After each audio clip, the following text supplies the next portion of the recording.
Bonjour à tous et à toutes, j'espère que vous allez bien. Suite des grands disciples du Bouddha, avec Mahakāssyapa, le père de la Sangha.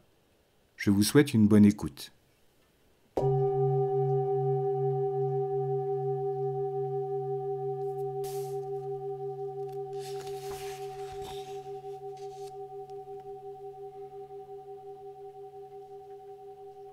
La genèse de Kāssyapa. Peu de temps avant son parinibbana, le Bouddha avait refusé de désigner un successeur. Il avait encouragé plutôt les moines à considérer le Dhamma et le Vinaya, la doctrine et la discipline, comme leur propre maître. Car au sein des enseignements donnés pendant les 45 années de son ministère, il pouvait trouver toutes les instructions nécessaires pour suivre le chemin de l'éveil. Bien que les moines n'aient pas choisi de successeur dans la période qui suivit de près le décès du bienheureux, la communauté porta néanmoins son regard avec une déférence croissante sur un ancien solitaire, duquel émanait une aura naturelle de force et d'autorité. Celui que le canon Pali décrit comme le disciple qui était l'équivalent du Bouddha, était connu sous le nom du vénérable Mahakāssyapa, Kāssyapa le Grand. De nombreux facteurs contribuèrent à l'ascension de Mahakāssyapa au premier plan de la Sangha orpheline. Il avait en commun avec le Bouddha 7 des 32 marques d'un grand homme et avait reçu l'éloge du maître pour ses expériences et ses réalisations dans la pratique de la méditation. Il était le seul moine avec lequel le Bouddha avait échangé ses robes, honneur tout particulier. Mahakāssyapa détenait au plus haut degré les 10 qualités qui inspirent la confiance. Il était aussi l'exemple d'une vie disciplinée et austère, vouée à la méditation. Aussi n'est-il guère surprenant qu'il ait assumé la direction du premier concile de la Sangha qui avait été convoqué sur ses conseils pressants. Ce fut de toute évidence pour les mêmes raisons que, beaucoup plus tard, en Chine et au Japon, cet ancien remarquable en vint à être considéré comme le premier patriarche du Chan ou du bouddhisme zen. Comme les deux principaux disciples, Sariputta et Moggallana, Mahakāssyapa était issu d'une famille de la caste des brahmanes. Il naquit quelques années avant la venue du monde du Bodhisatta dans le royaume de Magadha, au village de Mahātita, fils du brahmane Kapila et de son épouse Sumana Devi. On le nomma Pipafali. Son père possédait 16 villages qu'il dirigeait à la manière d'un roi, de sorte que Pipafali grandit entouré de richesses et de luxe. Cependant, il éprouva dès sa jeunesse un ardent désir d'abandonner la vie ordinaire et il n'envisageait donc pas de se marier. Quand ses parents le prièrent avec insistance de prendre une épouse, il leur répondit qu'il veillerait sur eux tant qu'ils seraient en vie, mais qu'après leur mort, il choisirait de vivre en ascète. Néanmoins, ils insistèrent encore et encore pour qu'il prenne femme, si bien que, pour éviter de causer de la peine à sa mère, il accepta enfin, à condition que la jeune fille désignée soit conforme à l'idée qu'il se faisait de la perfection.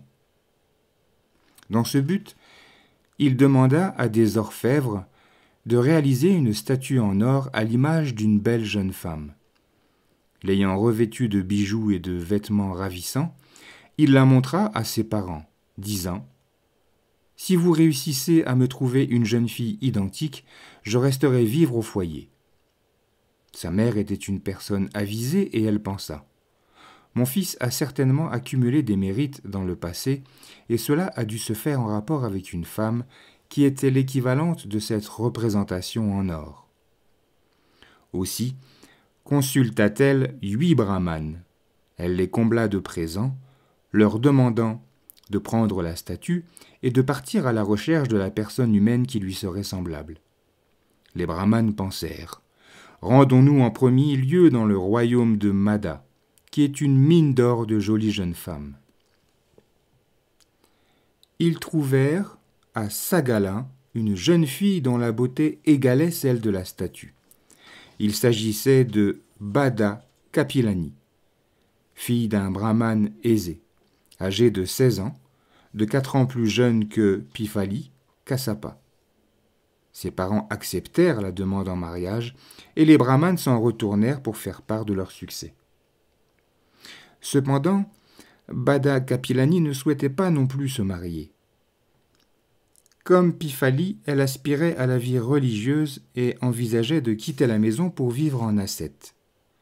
Une telle coïncidence entre son aspiration et celle de Pifali n'était pas due au hasard, mais procédait du puissant lien kamique qu'ils avaient tissé dans leur vie passée.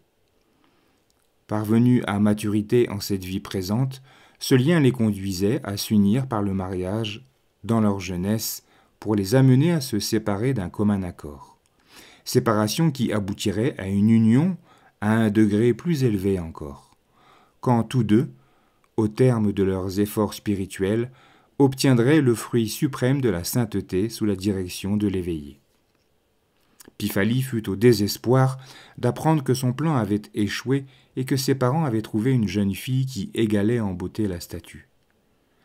Restant déterminé d'échapper à cet arrangement, il lui adressa la lettre suivante. « Bada, je vous prie, mariez-vous à quelqu'un d'autre de condition sociale égale et menez ensemble une vie de famille heureuse. Quant à moi, je me ferai ascète. Veuillez ne pas avoir de regrets. » Bada Kapilani, se trouvant dans la même disposition d'esprit, lui avait de son côté envoyé une lettre similaire.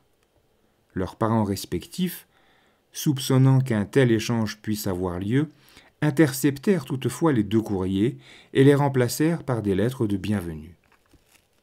Bada fut ainsi conduite dans le royaume de Magadha, et les jeunes gens furent mariés. Cependant, ne renonçant pas à leurs aspirations d'ascèse, tous deux s'accordèrent pour maintenir une vie de chasteté. Pour donner forme à leur décision, ils déposaient chaque nuit une guirlande de fleurs entre eux au moment de se coucher, dans la pensée « Si les fleurs se fanent en s'inclinant vers l'un ou l'autre côté, nous devrons comprendre que la personne qui repose du côté des fleurs flétries aura laissé s'élever des pensées de désir. » Toute la nuit durant, ils se tenaient éveillés de crainte que leur corps n'entre en contact. Pendant la journée, ils évitaient jusqu'à se sourire l'un à l'autre. Aussi longtemps que leurs parents furent en vie, ils se tinrent à l'écart des joies de ce monde et ne s'occupèrent pas des exploitations familiales. Au décès des parents de Pifali, le couple prit en charge leur vaste propriété. C'est alors qu'ils sentirent l'aiguillon qui les poussa vers le renoncement. Un jour, comme Pifali inspectait les champs, il découvrit avec un regard neuf ce qu'il avait si souvent regardé auparavant. Il observa qu'au moment où ses fermiers labouraient le terrain, de nombreux oiseaux se rassemblaient et s'emparaient avec avidité des vers qui sortaient des sillons. Ce spectacle, si habituel pour quelqu'un de la terre, maintenant le saisissait. Cela le troubla profondément. Ce qui constituait la source de ses richesses, le produit de ses terres, était lié à la souffrance d'autres êtres. Ses moyens de subsistance étaient acquis par la mort de tant de vers et autres créatures vivant dans le sol. Livré à cette pensée, il demanda à l'un de ses laboureurs : « Qui supportera les conséquences de ces actes nuisibles ?»« Vous-même, maître, » fut la réponse. Ébranlé par cet aperçu de la rétribution des actes, Pifali s'en retourna chez lui et réfléchit. Si je dois porter le fardeau de la responsabilité de toutes ces morts, à quoi bon toute ma richesse ? Je ferais mieux de tout donner à Bada et de m'engager dans la vie ascétique. Presque en même temps, chez elle, Bada eut une expérience similaire, remarquant avec une compréhension neuve et plus profonde ce qu'elle avait souvent observé auparavant. Ses servantes avaient étalé des graines de sésame au soleil pour les faire sécher. des corbeaux et d'autres oiseaux mangeaient les insectes attirés par les graines. Quand Bada demanda à ses servantes qui aurait à rendre compte pour la mort violente de tant de créatures, elles lui répondirent que la responsabilité kamique lui en revenait. Elle se dit alors « Aussi longtemps que j'accomplirai ainsi du mal, je ne serai pas capable de sortir la tête de l'océan des naissances, même dans un millier de vies. Dès que Pifali sera de retour, je remettrai tout entre ses mains et le quitterai pour adopter la vie ascétique. » Lorsque les deux époux se trouvèrent d'accord, ils se firent apporter du marché des étoffes de couleur safran, ainsi que des bols en terre, et se rasèrent mutuellement le crâne. Ils devinrent ainsi renonçants, errants, et formulèrent les souhaits suivants. Nous dédions notre départ à tous les arahats du monde. Tout en n'ayant pas encore rencontré le Bouddha ni son enseignement, ils savaient d'instinct qu'ils ne devaient suivre une vie de renonçants en se déclarant disciples d'adoption, de ceux qui sont véritablement sages et saints, quels qu'ils soient. Puis, attachant d'une lanière leur bol à aumône à l'épaule, ils quittèrent le domaine familial, sans être remarqués par leurs serviteurs. Lorsque, cependant, ils atteignirent le village suivant, qui appartenait au domaine, les fermiers et leurs proches les virent. Pleurant et se lamentant, ils se jetèrent aux pieds des deux renonçants en s'écriant « Ô chers et nobles êtres, pourquoi voulez-vous faire de nous des orphelins désemparés ? C'est parce que nous avons vu les trois mondes ressemblant à une maison en flammes que nous nous engageons dans une vie sans foyer. »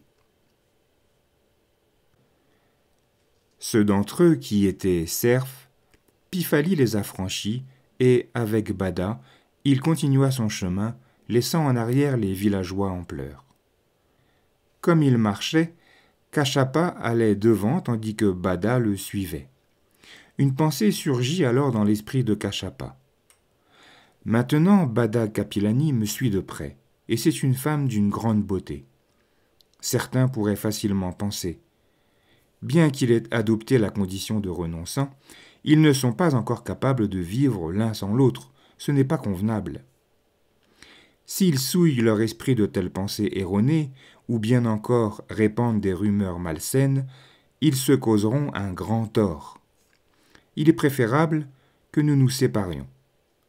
Quand ils arrivèrent à un croisement, Kashapa exprima sa pensée à Bada et lui dit « Bada, choisis une de ces routes et je suivrai l'autre. » Elle répondit « C'est juste pour un renonçant, une femme est un obstacle.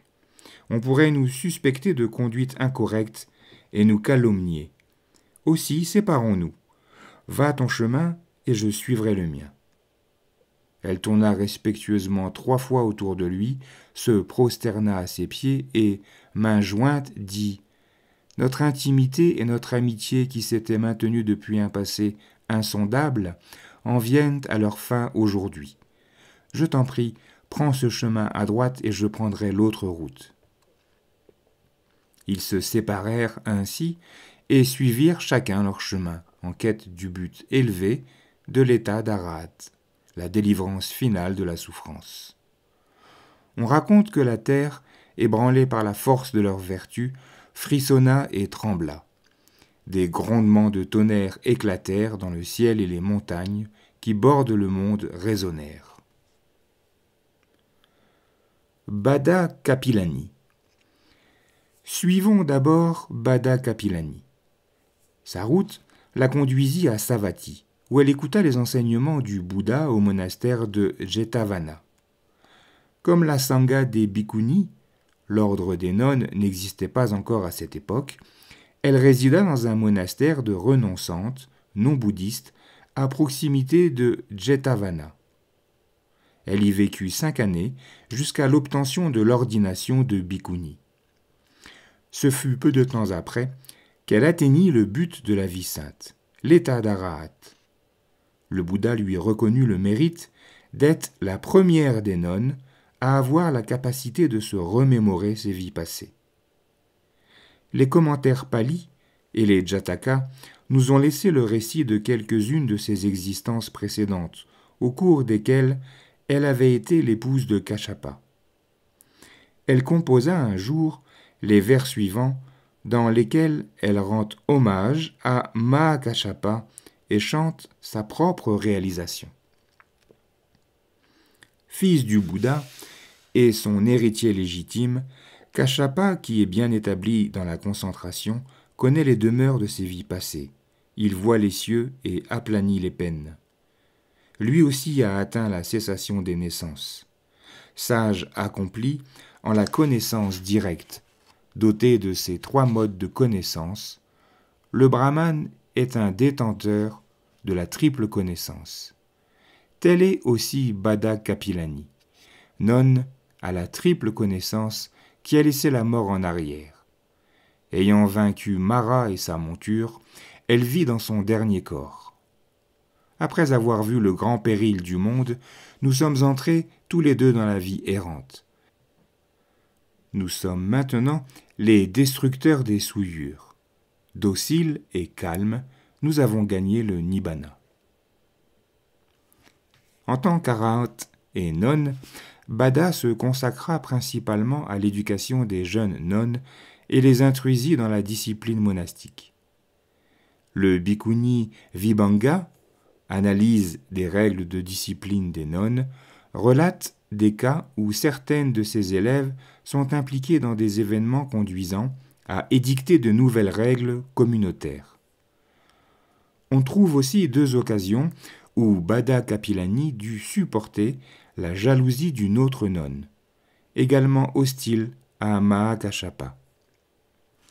La nonne Tulananda était instruite dans le Dhamma et bonne enseignante, mais, de toute évidence, elle faisait preuve de plus d'intelligence que de gentillesse. Elle était égoïste et peu disposée à changer de conduite, comme le prouvent plusieurs écrits du Vinaya. Lorsque Bada devint elle-même une enseignante du Dhamma appréciée, et même préférée par certaines élèves de Tulananda, cette dernière devint jalouse. Afin de contrarier Bada, il arriva une fois qu'elle et ses élèves fassent des allées et venues devant la cellule de Bada, effectuant leur récitation à voix haute et forte. Elle fut réprimandée par le Bouddha pour cela. Une autre fois, sur la requête de Bada, elle avait mis un logement temporaire à la disposition de celle-ci, qui visitait Savatthi. Mais bientôt, saisie par un autre accès de jalousie, elle la renvoya du logement qu'elle avait préparé. Bada, toutefois, qui avait atteint l'état d'arahat, ne fut pas affecté par de tels incidents et les considéra avec détachement et compassion. La toile de fond samsarique. Mahakashapa et Bada Kapilani développèrent leurs aspirations premières à devenir de grands disciples à l'époque du Bouddha Padumuttara, le 15e Bouddha du passé, qui se manifesta voici une centaine de milliers d'éons et avait son monastère principal dans le parc des gazelles de Khema, proche de la cité de Amsavati. En ce temps-là, le futur Kashapa était un riche propriétaire foncier. Il se nommait Vedéa et Bada était son épouse.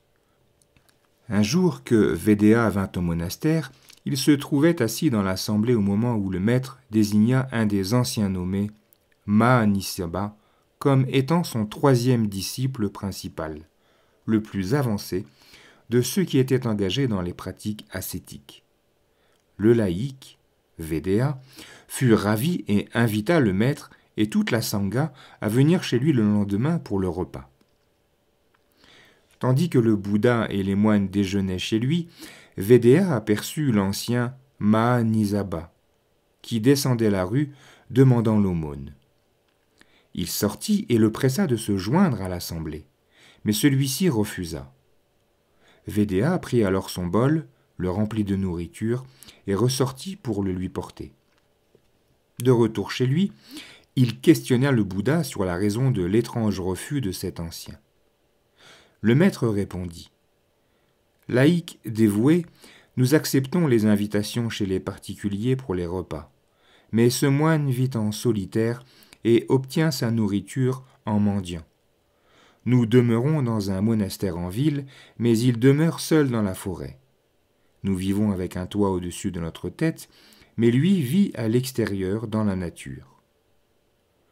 Quand le disciple laïque entendit ces propos, il se montra plus réjoui encore, comme une lampe à huile qu'on vient de remplir.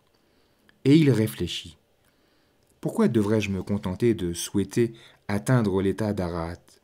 Je vais développer l'aspiration à devenir le meilleur parmi les disciples engagés dans les pratiques ascétiques lorsque viendra un Bouddha futur. Il convia alors le Bouddha et la communauté monastique à venir recevoir leur repas chez lui pendant 1 semaine. Fit l'offrande des 3 robes monastiques à chacun des membres de la Sangha et se prosternant lui-même aux pieds du maître, exprima ses souhaits.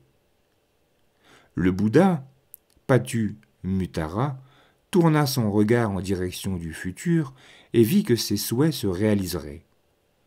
Il fit à Védéa la prédiction suivante. Dans 100 000 éons, un Bouddha nommé Gautama se révélera en ce monde. Tu seras son 3e disciple principal, et ton nom sera Mahakāśyapa. Bada, de son côté, avait été inspiré par la bhikkhuni désignée comme la meilleure de celles qui se souvenaient de leur vie passée, et elle fit le souhait d'occuper cette position quand viendrait un Bouddha dans l'avenir. Elle aussi reçut confirmation du Seigneur Padumuttara, que son vœu se réaliserait. Pour ce qu'il leur restait à vivre, le couple observa les préceptes et accomplit des actes méritoires. Après leur mort, ils reprirent naissance dans les domaines célestes. La vie suivante de Mahakāśyapa et de Bada Kapilani, dont on ait gardé la trace, prit place beaucoup plus tard sous le règne du Bouddha Vipassi, 6e prédécesseur du Bouddha Gautama. En ce temps-là, ils vécurent sous la forme d'un couple de brahmanes sans ressources. Leur pauvreté était telle qu'ils ne disposaient que d'un seul vêtement de dessus. Par conséquent, un seul d'entre eux à la fois pouvait sortir de leur cabane. C'est pourquoi ce brahmane était surnommé « celui qui n'a qu'un vêtement » Ekasataka. Bien que la compréhension d'un tel degré de pauvreté ne nous soit pas aisée, il est encore plus difficile de comprendre qu'il ait existé de nombreuses personnes pour lesquelles la pauvreté absolue ne signifiait pas la détresse intérieure. Il en était ainsi avec ces 2 êtres qui, plus tard, deviendraient Kāśyapa et Bada. Pendant leur vie de couple, de brahmanes démunis, ils vécurent dans un tel état d'harmonie que leur bonheur ne fut pas diminué par leur indigence. Un jour, alors que le Bouddha Vipassi allait prononcer un sermon particulier, tous 2 souhaitèrent y assister. Mais, disposant d'un seul vêtement, ils ne pouvaient pas s'y rendre en même temps. La femme y assista le jour et son mari la nuit. Comme le brahmane écoutait le sermon, la valeur du don et de la générosité s'imprima si profondément en son esprit qu'il voulut offrir son unique vêtement au Bouddha. Cependant, bien qu'il ait pris cette décision, un doute naquit en son esprit. Ceci est notre seul habit. Je devrais peut-être d'abord consulter mon épouse. Comment pourrons-nous faire sans ce vêtement ? Comment pourrons-nous le remplacer ? Mais il balaya avec détermination toutes sortes d'hésitations et déposa l'habit aux pieds du bienheureux. Ayant fait ainsi, il frappa des mains en signe de joie et s'écria « J'ai triomphé, j'ai triomphé !»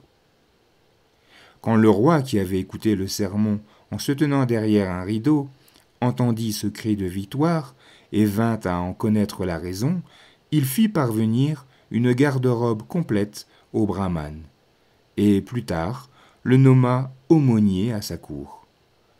Ainsi prit fin l'état de pauvreté du couple. Comme fruit de ce don désintéressé, le brahmane reprit naissance dans un domaine céleste. Après quoi, il devint un roi sur la terre, grand bienfaiteur de son peuple, qui faisait de généreuses offrandes à ceux qui menaient un mode de vie ascétique. À cette époque, Bada était alors sa reine. Pour ce qui est de Bada, il lui arriva d'être la mère d'un brahmane adolescent, un élève du Bodhisatta, le futur Bouddha, qui voulait devenir ascète. Kashapa était son mari, Ananda son fils. Bada avait voulu que son fils connaisse la vie du monde avant de l'autoriser à se tourner vers la vie ascétique. Mais cette compréhension se fit jour chez le jeune homme d'une manière radicale et déchirante. La vieille mère de son professeur tomba éperdument amoureuse de lui et fut même prête à tuer son propre fils pour lui. Cette rencontre avec une passion sans frein fit naître en lui un profond dégoût pour la vie du monde. Après cette expérience, ses parents l'autorisèrent à s'engager sur la voie ascétique. Lors d'une autre époque, Kashapa et Bada furent des brahmanes parents de 4 fils, qui, dans le futur, deviendraient le Bodhisatta, Anuruddha, Sariputta et Mahamoggallana. Tous les 4 voulaient devenir ascètes. Leurs parents refusèrent d'abord, mais plus tard, ils comprirent les fruits et les bienfaits d'une vie d'ascèse et devinrent eux-mêmes des solitaires. Dans une autre vie encore, 2 chefs de village, qui étaient amis, décidèrent que les enfants qu'ils attendaient seraient promis à un mariage mutuel s'ils étaient de sexes différents. Il en fut ainsi, mais dans leur vie précédente, ces 2 enfants avaient été des dieux du monde de Brahma. De ce fait, ils n'éprouvaient pas d'attrait pour les plaisirs sensoriels, et, avec l'accord de leurs parents, ils choisirent la vie ascétique. Le récit des vies passées de Bada relate un seul acte négatif. À une certaine époque, entre l'apparition de 2 Bouddhas, Bada fut l'épouse d'un propriétaire terrien. Elle eut un jour une querelle avec sa belle-sœur. Juste à ce moment, un Pacheka Bouddha s'approcha de leur maison, demandant l'aumône. Quand sa belle-sœur offrit de la nourriture à celui-ci, Bada, cherchant à la contrarier, prit le bol du Pacheka Bouddha, jeta la nourriture et le remplit de boue.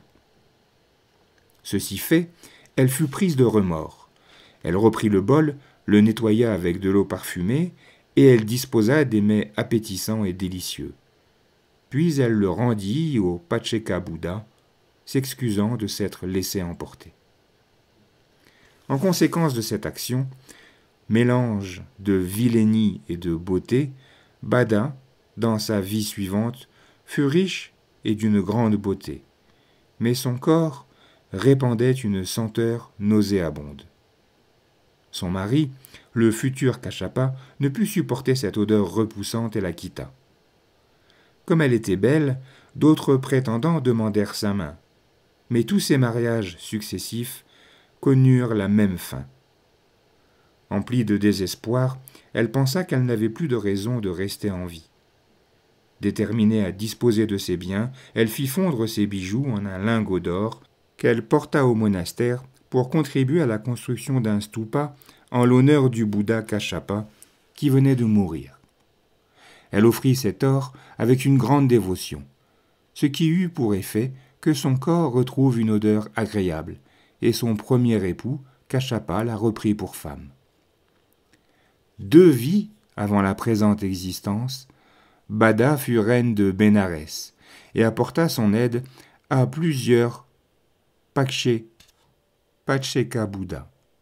Profondément touchée par leur mort soudaine, elle abandonna sa vie de reine et passa le restant de ses jours en méditation dans les Himalayas.